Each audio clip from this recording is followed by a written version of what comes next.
But before that, I would like to just say personally, on my behalf as Shirish Jain, that it's really wonderful to see so many of you here. Thank you so much for coming for this book release, and thanks so much to Professor Deepak Nair for releasing the book and the wonderful address that we prepared.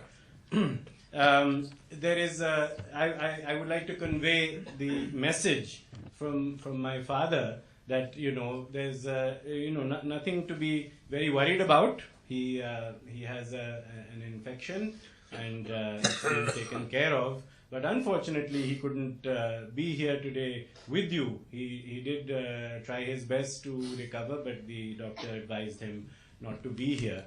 So we have gone ahead in his absence. But hopefully sometime in the future, he may be able to sort of address you all with regard to this book. As for myself, this is a wonderful opportunity where so many of my father's former sort of colleagues, students, and friends of the family are here, as well as relatives, and also so many of you who I'm sure are now sort of engaged in research and scholarly work. In the fields which my father has, expertise in, and which culminated in this book. I actually was born in Oxford while my father was teaching at Oxford University, and I did also myself go ahead and study sociology in Delhi University and in D School, and went on to study anthropology at the University of California at Berkeley.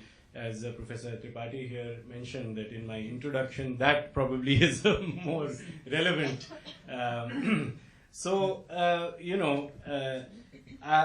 What my father actually asked me to do today is to just read out a small passage of his, which is from the conclusion of the book, which kind of summarizes or puts in a crux some of the things and the relevance of this kind of study at this particular junction in time, where diaspora issues and diaspora studies are really gaining so much relevance, as Professor Nair pointed out in his address.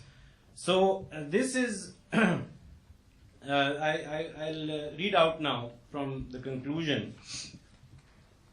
An anthropologist, like the present author, would squarely be on the side of those who uphold a thin version of scientific rationality and democracy rather than a thick one. If it is clear that those scientists and historians, to speak nothing of the literatures, who rebel against the silence, if not complicity, of the ruling establishment in the face of instances of fundamentalist intolerance, are protesting against voices and activists who seem to distort the Indian civilizational heritage politically in an anti-democratic, fascist direction. This allegation, no less, is denied by the latter, but unfortunately, no stout defense of their position that they are not acting in bad faith has been articulated thus far. Perhaps an honest effort to garner, preserve, and augment our pluralistic cultural heritage in sync with the changing times would provide an answer to this crisis. So, this he wanted me just to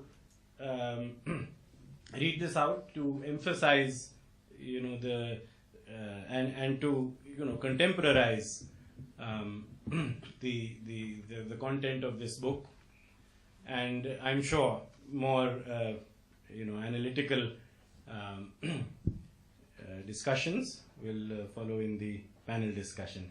So thank you very much again. Thank you to Routledge for publishing this volume, and thank you all for coming for this book release today. Good evening.